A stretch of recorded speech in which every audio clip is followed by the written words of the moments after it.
क्या सुन रहे हो? और अगर आपको लगता है कि हमें अपनी दृष्टि में गुणग्राहिता रखना है, गुणों को ग्रहण करना है, तो गुण कहाँ मिलेंगे? गुणवान व्यक्ति के पास मिलेंगे। आपको कोई भी गुण प्राप्त करना है तो उस व्यक्ति के संपर्क में आपको जाना होगा, और जैसा हमारे सामने संपर्क होता है हमारा परिणमन वैसा ही हो जाता है। एक उदाहरण देकर के यहां बताया जा रहा है, विषायते सर्प मुख स्थितम तत् मुक्ताकरम शुक्ति मुखे पतंतम मृदाश्रितम पंकमुपैति बिंदुर जलस्य तदवद गुण दोष श्रुति। गुण और दोषों की उत्पत्ति किससे होती है? संपर्क से, संयोग से होती है। गुणवानों का संपर्क करोगे गुणी बन जाओगे, दोषवान व्यक्तियों का, दुर्जनों का संपर्क रखोगे तो स्वयं अपने अंदर दोष पाओगे। एक जल की बिंदु होती है जो बरसात से गिरने वाला जल होता है, अगर वह सर्प के मुख में पहुंच जाता है तो वही जल कैसा बन जाता है? जहर बन जाता है। जल तो जहर नहीं था, कैसे जहर बन गया? सर्प के मुख में पहुंचकर। अगर वही जल की बिंदु शुक्ति के मुख में माने सीप में पहुंच जाती है तो वो क्या बन जाती है? वही मोती बन जाती है। वही जल अगर मिट्टी में मिल जाता है तो क्या उत्पन्न करने लग जाता है? वह एक कीचड़ का रूप ले लेता है।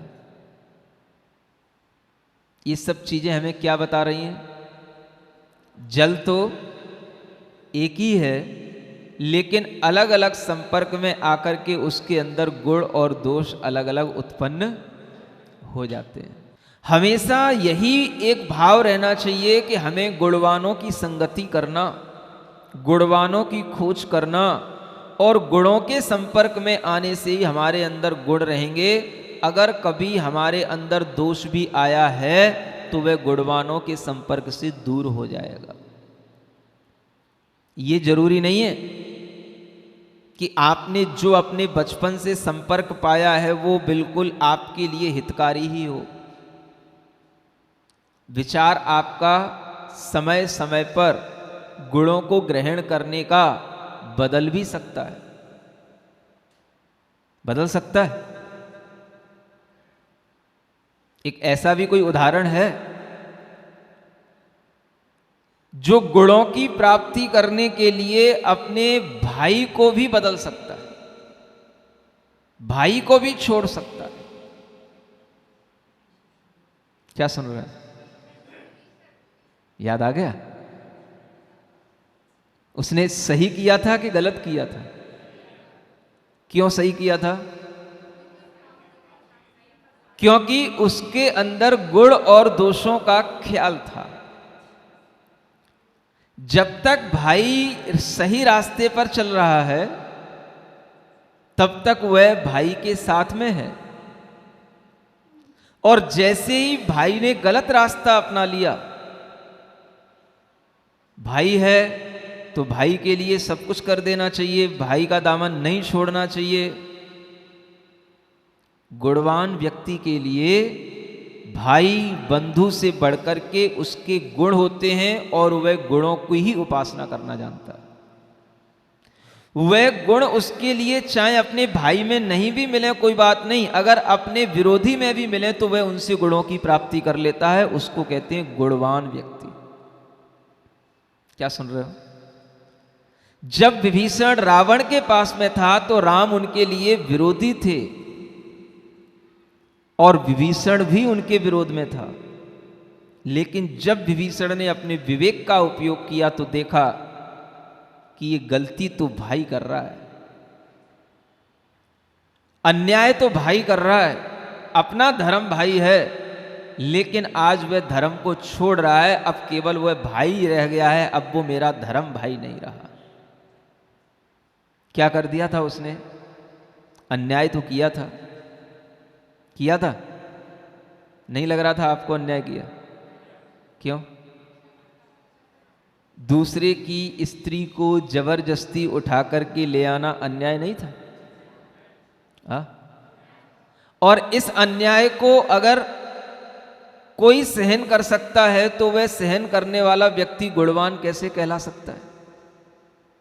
अन्याय को सहन करना सज्जन का, गुणवान व्यक्ति का काम नहीं होता है। भले ही वो अपना भाई अन्याय करने वाला क्यों ना हो, वो उसके विरोध में भी खड़ा हो जाता है। सुन रहे हो? आप लोगों को गुणों की प्राप्ति की भावना होती है? होती तो है, लेकिन फिर भी एक दूसरे का मुंह देख करके ही होती महाराज है।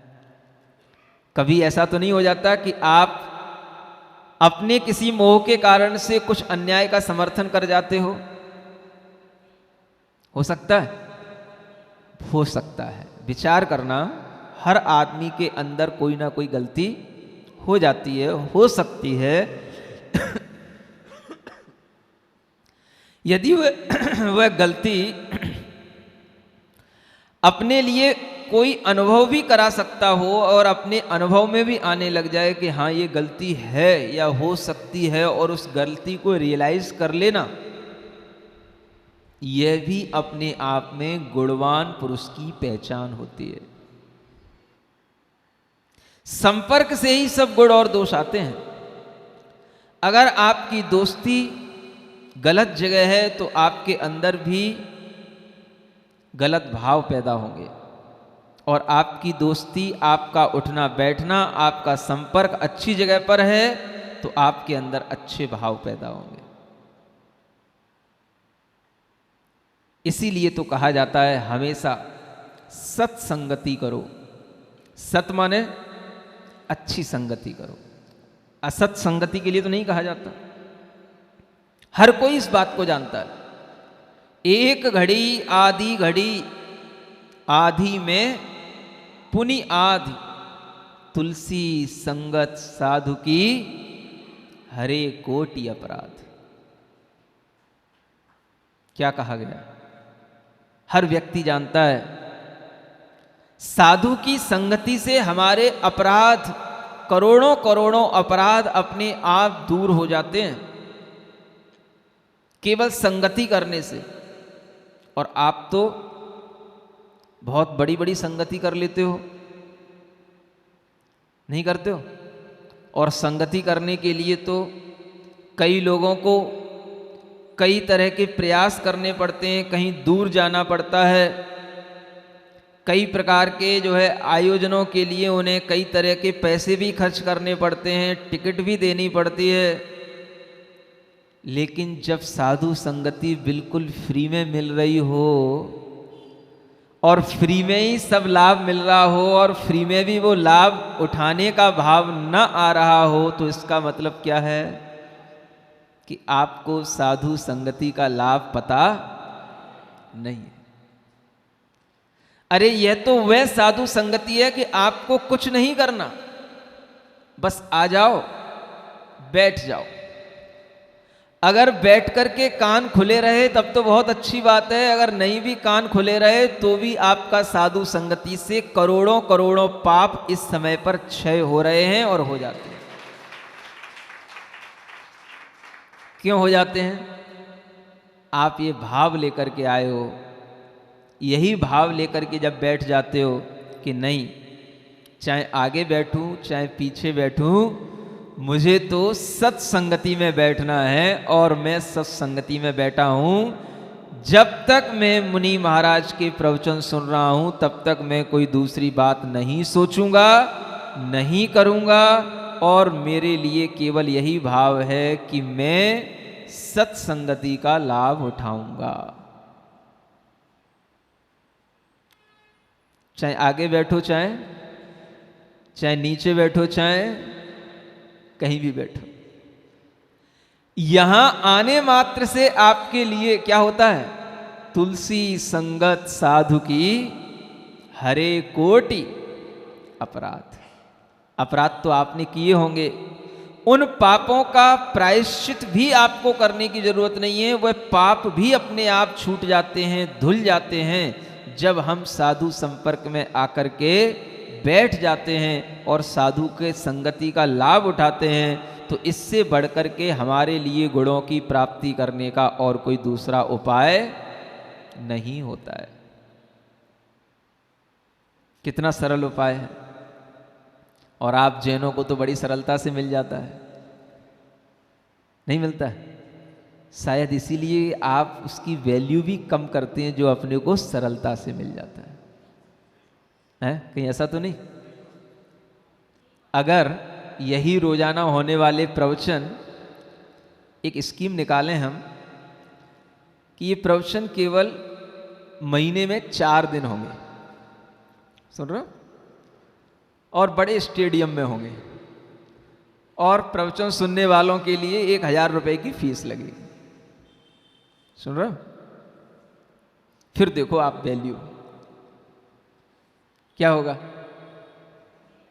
फिर नहीं सोओगे वहां जाके।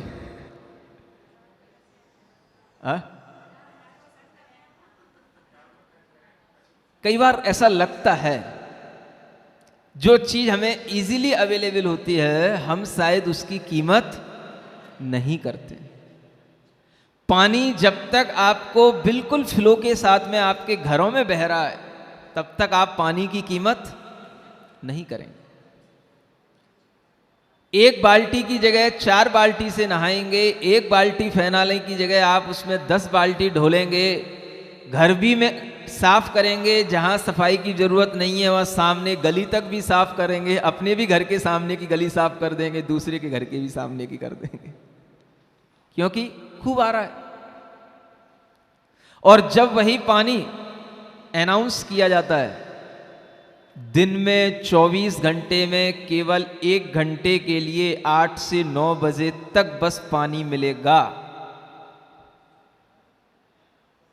सुन रहे हो, तब आपको समझ में आता है कि पानी भी कोई चीज होती है, पानी की भी कोई वैल्यू होती है, पानी भी हमारे लिए कोई इंपॉर्टेंस रखता है। उससे पहले जब तक टंकियां भरी हैं सिंटेक्स की, जब तक बड़े बड़े अपन ने बोरिंग करा रखे हैं और वो सब फुल चल रहे हैं, तब तक हमें पानी की कीमत नहीं समझ में आ सकती।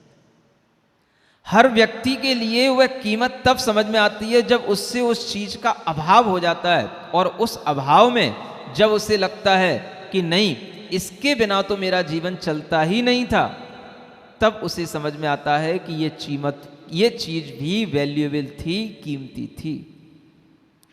और जब वह चीज सहज मिल रही होती है तो उसकी कीमत भी अपने दिमाग में नहीं आती है। आपको लगता है मुनि महाराज साधु तो हैं, लेकिन और भी कुछ साधुओं से कुछ अलग तरह के साधु होते हैं मुनि महाराज? नहीं समझ में आ रहा? साधु तो बहुत होते दुनिया में, लेकिन मुनि महाराज कुछ अलग होते हैं। हर साधु कहीं पर कुछ भी भिक्षा ले लेता है, खा लेता है, अपने पास कुछ भी रख लेता है, कुछ भी कर लेता है, कैसे भी रह लेता है, लेकिन जो जैन साधु होता है, जैन मुनि होता है, वो अपने बिल्कुल नियम धर्म के अनुसार चलता है और उसके लिए कुछ भी अन्यथा करने का भाव नहीं होता है। और जब इतनी साधना वह करता है उसके बावजूद भी सबके लिए सब कुछ देने का भाव करता है।